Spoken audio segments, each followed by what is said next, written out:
Welcome to a Week 11 regular season finale week edition of the Varsity 4 podcast. Bunch Franklin, Justin Barney coming to you every week like we typically do. And, man, we've got district championships sewn up, sponge, and all but one of them have been decided. That's District 3-5A with Beachside, Fleming Island, and Ponte Vedra.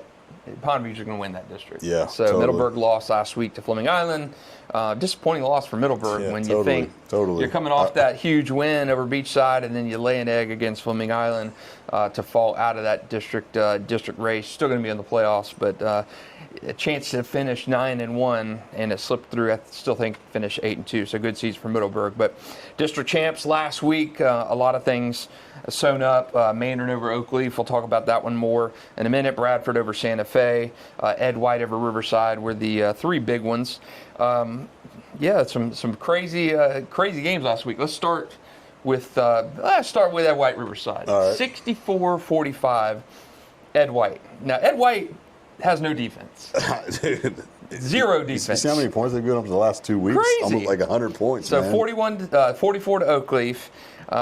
They gave up 52 to Merritt Island, and you can't play defense, but you can score. Yeah. And Ed White's got some ball players. I like Ed White.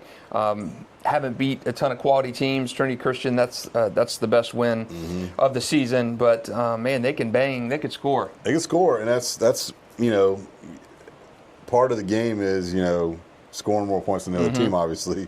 But there's only so much you can do when you play with fire, where you're allowing that many points. Yep. It leaves such a margin for error to be so perfect offensively. Yep. That you can't have a turnover, you can't have a stalled drive because you can't stop the other team. Yep. And so you're having to basically, score every time they score, match and all that. Like you don't want to get into those type of games because eventually you'll get burned like you did against Merritt Island.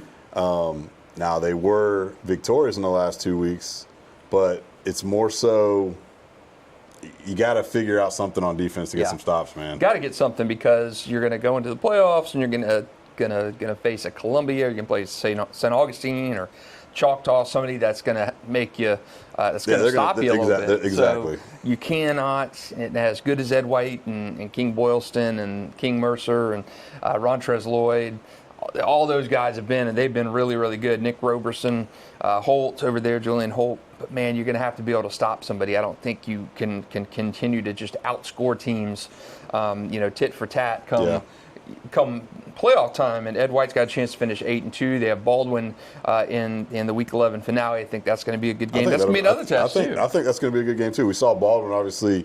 We go back to that Bowles game where you're just like, Xander goes off.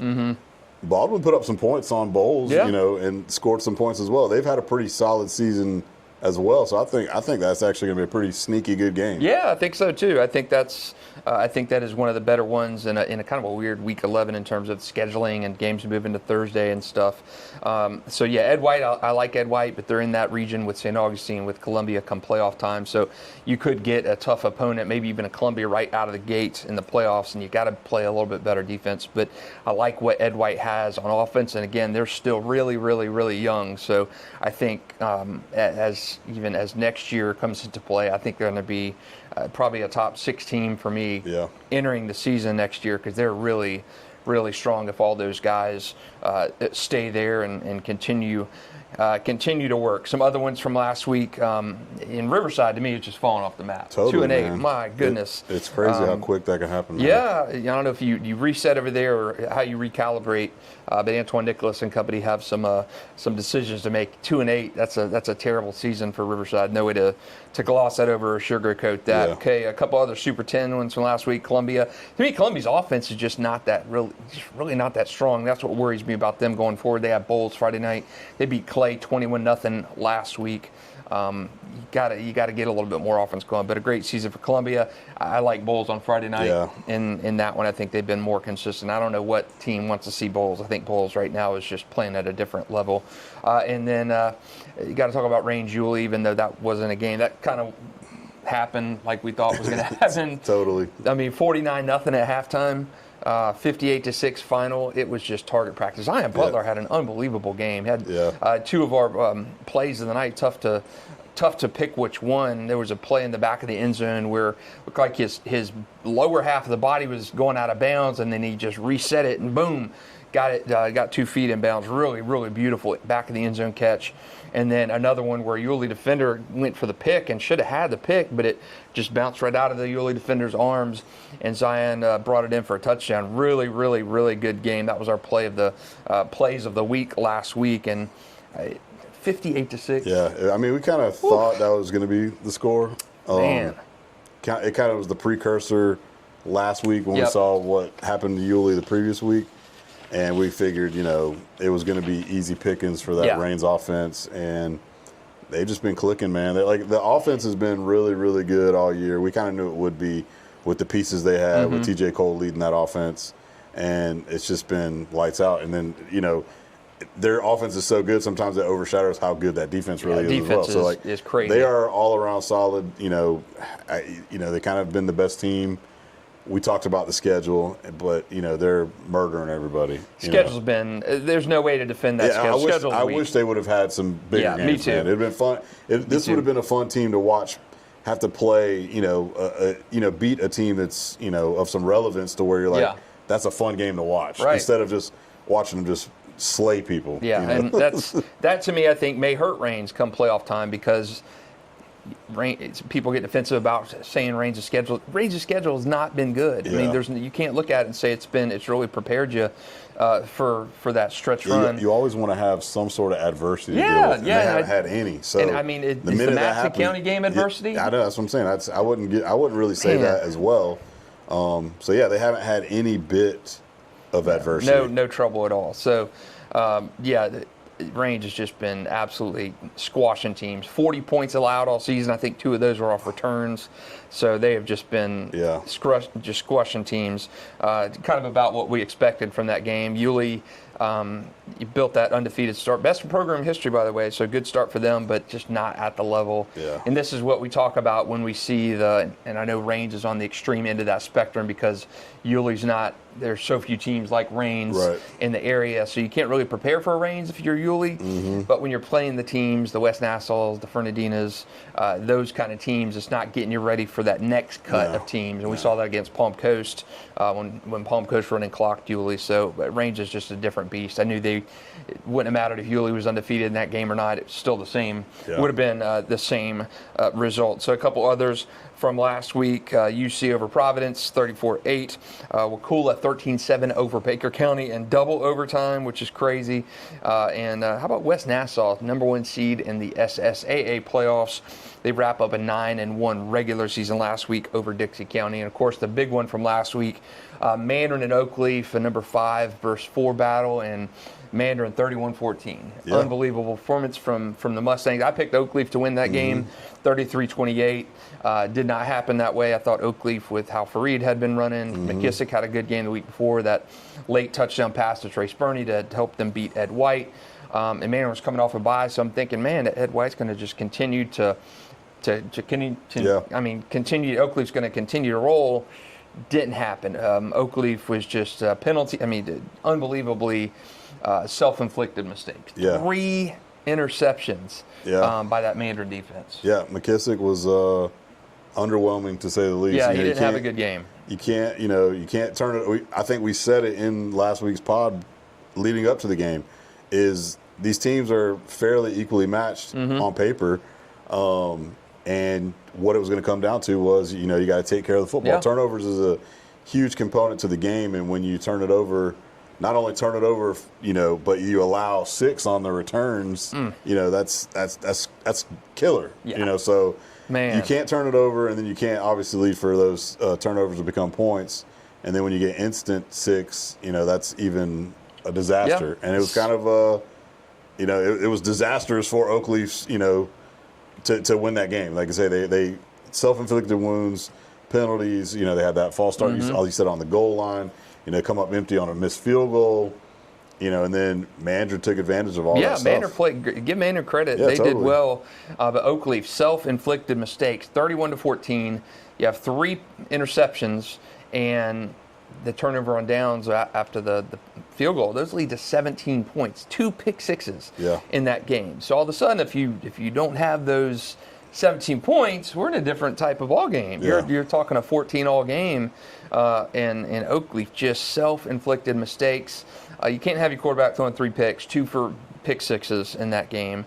And you could see Mandarin right out of the gate, and maybe it'll go differently next time. Right. Where last regular season, Mandarin beat Oakleaf at the Castle, won a district championship, and then come playoff time, Oakleaf returned the favor and beat Mandarin in the playoffs. So we will see if I think we could see them again pretty quickly in the playoffs.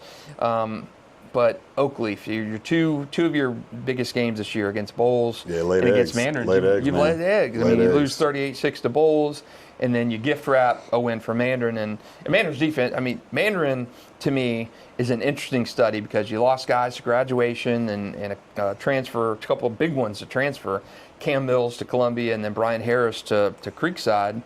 And you've got a lot of guys playing both ways. Two of your best guys, I mean, Kyrie Wilson, and a safety, and then running back, and then Bryson Wright, receiver and safety. I mean, those 2 guys pick sixes in that game. Yeah. So a lot of Mandarin's guys are doing it on both sides of the ball. The ground game has been solid. So they're finding ways to get it done that they probably weren't going to have to do last year. Yeah. Because you had more guys on that team.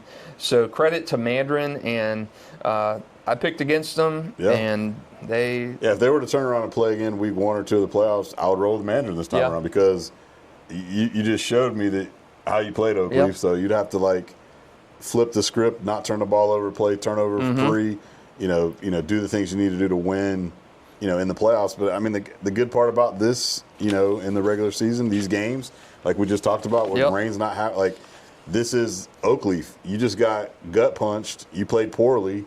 What do you do to have to play this team again the next time around in a couple weeks possibly? Do you learn from those mistakes? Do you take advantage of of basically getting a mulligan and having to play them again?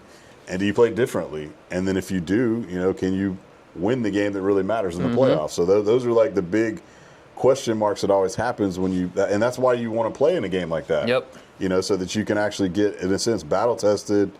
You get beat, you learn from that, and you hopefully don't make those same mistakes in the second time around. So disappointing. They totally, again, and we even said it even going into last week as well, that Oakleaf has been one of the better teams. Obviously, they laid the egg against Bowles. Bowles, ran through them. Everything went perfect for Bowles that night. And, Oakleaf, we thought that this offense was going to be more firepower. McKissick coming back. You add a weapon in Bernie.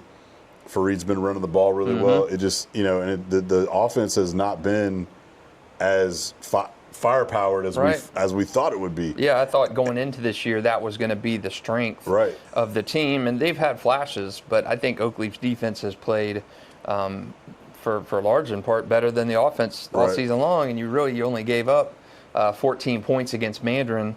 That's what Bradford did in the game, defensively. So I don't know, a little bit of a lull on Oakleaf's offense for whatever reason, but they are still going to be dancing in the playoffs. Okay, as we move forward to this week, there are some teams that are in some trouble spots. I think the biggest game in Week 11 is Trinity Christian Fletcher. So, I mean, Trinity's already in the playoff, but Fletcher's not. Fletcher tumbled to 10th in the region after its bye week, so haven't seen the rankings this week. But Fletcher's got some work cut out for it. They almost cost themselves last week too. Yeah, nearly lost the First Coast. That was a wild finish. Yep. So but they got the win, but like you said, a loss here would be kind of detrimental. Yeah, I think if you lose this game, you're out of the playoffs.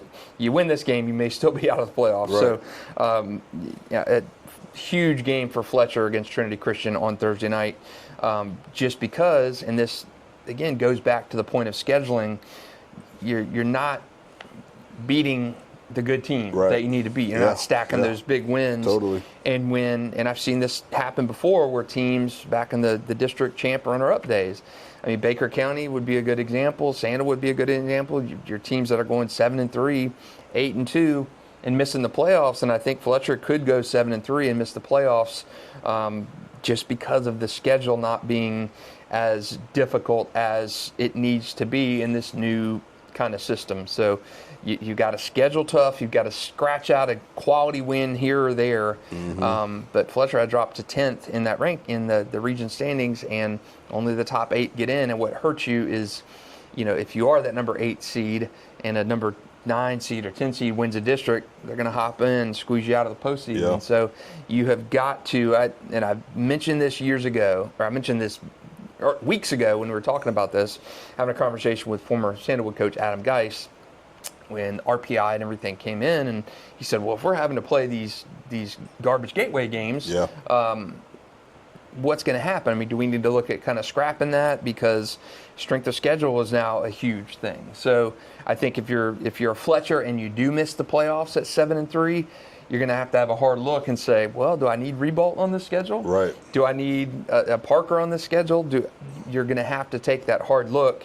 And that, not just Fletcher, but I think quite a few teams, that if you're in that cut where you finish as a number 9 or 10 seed, even if you're 6-4, 7-3 and miss the postseason, you're going to have to take a hard look and say, okay, we need to do something about this schedule. Yeah. We need to see if we can swap out a Rebolt on the schedule for an Ed White. We need to swap out a Rebolt or a Parker for a Reigns on the schedule. Yeah. Somebody that's going to give us a little bit of kind of some bulk on that schedule come playoff rankings time, because scheduling teams that aren't traditionally strong or in lulls really penalizes you in the grand scheme of this. So, and if we're talking about gateway teams, you've got Sandalwood 0-9 going into this week. They've got Fletcher played Sandalwood. Yeah. I mean, if Parker beats Sandalwood, which I think is a possibility, very good possibility, Sandalwood's going to be 3 years without a win. 30 straight losses. Another team, Westside, another team that's finished winless, 0-9. Inglewood is 0-9 going into Wolfson to stave off an 0-10 season. So that's when you're talking about that depth and strength of scheduling.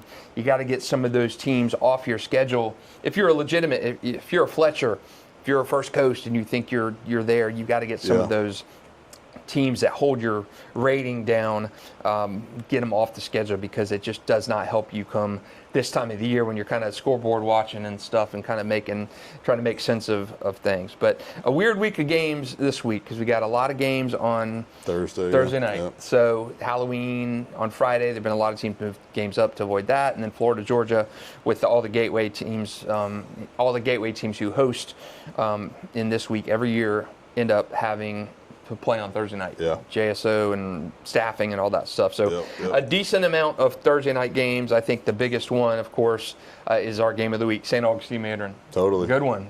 Good one. I love it. I love this game. What do you think of that? The only thing I don't like is it's like the final week of the season.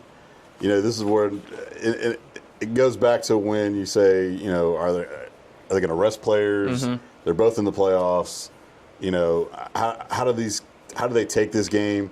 I remember when we were at Trinity and we had kind of clinched some spots, and we were like, we always were like, we're playing our guys. We're not gonna, but we were playing. I want to say we were playing maybe like West Nassau, and they had that running back who went crazy, and I think they sat him, and so you're like, well, that sucks, because you want the best players to play, So like a week 10 matchup, week 11 matchup, final regular season game. How much onus do they want this? I mean, so you want it to be like a playoff atmosphere type of game. And hopefully it'll still be that, because I think both teams probably want to win just for like pride factor. Obviously, everybody's looking at our rankings, everybody's looking at who's picking who, and then if we don't pick the right team, they're getting mad at us, but I think this is going to be a heck of a ball game. Yeah, St. Augustine won this game pretty convincingly last year, so we'll see if they can do it. I'm going to pick St. Augustine in this game. Yeah, I think I'm leaning St. Aug as well, just because they've been the better team all year. They've kind of been number one in our rankings with them and Reigns all season, and they've kind of done nothing to persuade you from, they might have had a closer game, against Bartram a couple weeks ago or whatever, but it was, I think, weather conditions and all that stuff. But I think that St. Augustine is the better team.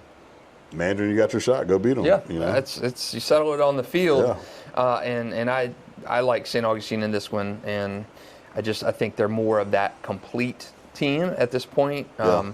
And they're battle tested. And, Mandarin, of course, they played IMG, played Bradford, beat Oakleaf. But I think Mandarin has shown a little bit more of the ability to kind of be contained this year than St. Augustine has. So I'm looking forward to seeing Wingo go against that secondary, though. Yeah. And again, you play 4 quarters of that game, too. Right. So, St. Augustine's going to have the number 1 seed shown up in its region. You're going to host all throughout, potentially all throughout the playoffs. Maybe probably not in the state semifinal round, depending on how that shakes out. But St. Augustine is really, really good, and I think Mandarin is really, really good too. It's going to be a good game. Mandarin lost this game last year against St. Augustine, kind of the same situation, final game of the season. Right. But I like St. Augustine in that game. A couple others, Beachside at Nice. Beachside's got to get back on track. I was literally thinking struggled against Orange Park, 31-28. When I saw that number, I was like, what is going on with Beachside? You lose a couple weeks ago to Middleburg. You struggle with Orange Park. Yeah, what's going on? Man, that's a little bit of a struggle for Beachside. Yeah, I mean, they've kind of been hanging out at the back half of the top 10 all year. That's not top 10 quality level of play. Not at all. It's yes, a little bit of a surprise. Winning games, but they. I don't put it this way. I think Nice handles them. Yeah, I think Nice's defense has been unbelievable. Even without Robert Garth, the defensive coordinator, they have been tearing through teams. Another shutout last week over Tocoy Creek, 36-0. And I think they are going to be rested and ready for the postseason. And Beachside still got a game against Fleming Island. So if you're Beachside, you struggle to beat Orange Park, you lost to Middleburg, you're going into a game against Nice, which I think Nice wins, and then you still got Fleming Island to play the following week. Okay, yeah. So, how do you kind of finish? Do you limp into the playoffs with that? And Fleming Island is dangerous too. If they were to lose both of those games, would they be out? I think they'd still be right at probably the 7-8 spot. Okay. But yeah, I don't think it's certainly not as secure as it felt even 2 weeks ago for Beachside. And I don't know what has happened, but they've hit a little bit of a speed bump in there. Nice, to me, looks good. I think they're a top 5 team in the area. As we go through some of the other games this week, Inglewood, Wolfson, always a great rivalry game. Wolfson trying to get 4th win. Inglewood 0-9, trying to stave off that winless season. Jackson is in the playoffs if it started today, and I think they will make it even if they lose to First Coast. First Coast probably not going to make the playoffs. Mandarin-St. Aug, of course. Middleburg could wrap up an 8-win season. They have North Marion. That's going to be a good game for the Broncos. So, yeah, disappointing loss to Fleming Island, but you still have the first chance in an 8-win season for the first time in more than 20 years. So that's a good one. Ponte Vedra and Creekside. Ponte Vedra needs that win to continue to get back up to that number 1 spot in the region. Creekside, of course, is already in the playoffs. Range trying to wrap up unbeaten regular season. Atlantic Coast, they'll win that game. Mentioned Ed White and Baldwin. I think that's a really, really good game. And then, of course, Trinity Christian Fletcher. Fletcher really needs that win badly on Thursday night. So I think really the biggest one on Friday night is Bowles in Columbia. Out Bowles heading to Lake City to play that one. They're going to, the winner of that game finishes 9-1. I think Bowles is a little bit more of a complete team going into that big game than Columbia. Yeah, I agree. I think Bowles, we talked about them all year. The ground game's been just fantastic. Weatherly's been good at quarterback. You got playmakers with explosives, with Naeem.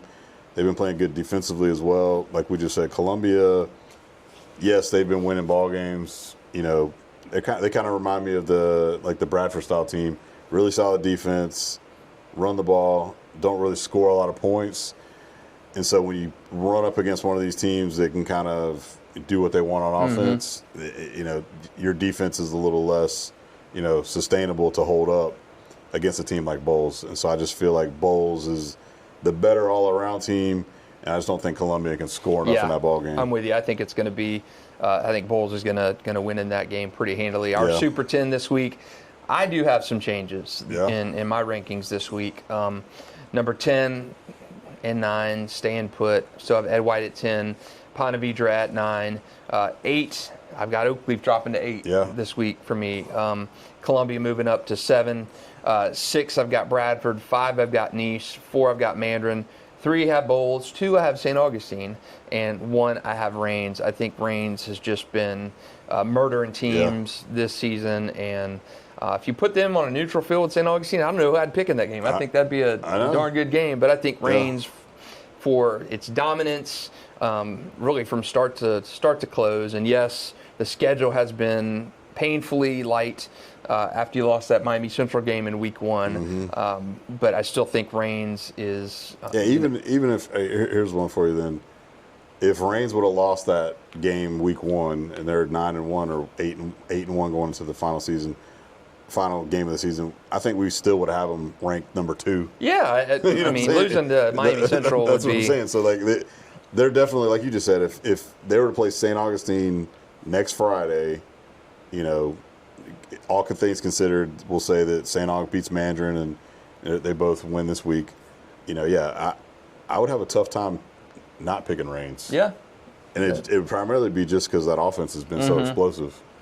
They're good. To where if you got into a shootout type of game, I could tend to lean on that Reigns offense maybe a little bit more, and then I think their defense might be a little bit better than St. Augustine. Yeah. Just like their levels are close. It'd be a heck of a ball game, Man, it would like be. I wish we could see that. I know, but, and I'm hoping next year we get like a Reigns-Nice game or something like that to where, if Mandarin Reigns aren't going to play, get Reigns and Nice to throw down, Reigns and Ponte Vedra, something like that, where you got to go out of your comfort zone. Yeah. You're not playing the Sandalwoods of the world. And we know Reigns wants the schedule tough. And you put Miami Central on the schedule. Yeah, they always play Trinity. Trinity's down, so it's just that's usually one of the better games on the schedule every year, Trinity and Reigns. So, some of the teams you put on there are down this year. Yeah. You've got Madison County, which is a little bit down from traditional years. Daytona Beach Mainland's off the schedule. Trinity's a little down. You don't play Ed White. You don't play Mandarin. I think Reigns would welcome the competition. Those games just haven't been on the schedule. Totally. But I have them moving back to number 1. I just think it's tough to overlook. Now, St. Augustine's body of work, unquestionably, the area's best. Definitely. But I just think the way Reigns has been mashing teams and what it did to Yulee, I looked at the thing after I moved St. Augustine up to 1. I said, I'm going to look at that Reigns-Yulee game because Yulee was on the tear, and decide at that point, how to kind of shake things out as we go into the postseason. St. Augustine beats Mandarin again. That's another one to kind of cross off that list. That's a feather in the cap for sure. You're not going to learn Atlantic Coast and Reigns, you're not going to learn anything from that. But it's going to be a blowout. Reigns, I got Reigns back at 1. Yeah, our top 10's the same, man. Okay, good. All right. It's kind of shook out how, the last couple of weeks where, the top 5 has been kind of like locked in place. We were kind of different with Oakleaf and Mandarin. I think I took more stock into Oakleaf. Thanks a lot, Oakleaf. You guys are not doing me right, man. But they definitely have to drop off after the performance they had. Now, again, that's the great part about football and sports. You lose games. Yep. What do you do to figure out what you did wrong? And that's the great part about even high school football is you're able to lose games. It's not so like win or lose and you're out, until you get to the playoffs. So it's about, like you say, scheduling, getting in those games to have some adversity, play poorly, figure out what you did. What did they do? Why did they, beat you? Why did you throw that errant pass? Yeah. Why did you throw one up to Bryson? You know what I'm saying? Man, one of the best DBs in the state. The guy's been picking off all kind of passes back there. He's kind of like loft one out there. One of the easiest ones, just right to him. Right to him, man. It's just not very good play by your quarterback. So you got to get back. You got to get back in the lab and finish the season strong. And like I say, go, and that goes for everybody who's kind of in these getting ready. This is it. Like, this is your final, game tape to get whatever you want to get worked out before the season really starts, where it's win or go home. Yeah, and it is win or go home for some of these teams. The Sunshine State Athletic Association playoff bracket announced West Nassau, the number 1 seed in the top division. So we'll see if they can bring home a state championship. I think they have a good chance to play for a state championship. They're playing Stanton in their opening round this week in the SSAA playoffs. I think a team like a St. Joe or an Old Plank down in another classification in the SSAA also have a good chance to get to the title games for the SSAA. So win or go home for those guys already. And then in 2 weeks, we're going to be win or go home in the FHSA state playoffs. Playoff bracket is out next week. Sponge and I'll have reaction to that as it is released next week, and as we can start talking potential state champions. I still think I'm set on 2 teams playing for a championship. I think Reigns and Bowles can play for championships. I'm in agreement with that, because it's just like we talk about St. Augustine. It's just their road is really tough in that classification. Can anybody else surprise us? Maybe, but those are the 2 teams I would have lock stock that I think they can definitely make a run to the championship. Yeah, I think we could see a Bowles-Bradford state semifinal. Like I said, we've talked about that one. That would that'd be really fun. That'd be crazy. That'd be a good one. Man, it is already that time of the year. Playoffs in the air. The weather's cooler, and we are talking about final stretch of the regular season. Week 11 is this week, and then we'll start heading into that playoff conversation. Thanks for joining us for another Varsity 4 podcast. He's Sponge Franklin. I'm Justin Barney. We'll talk to you next week.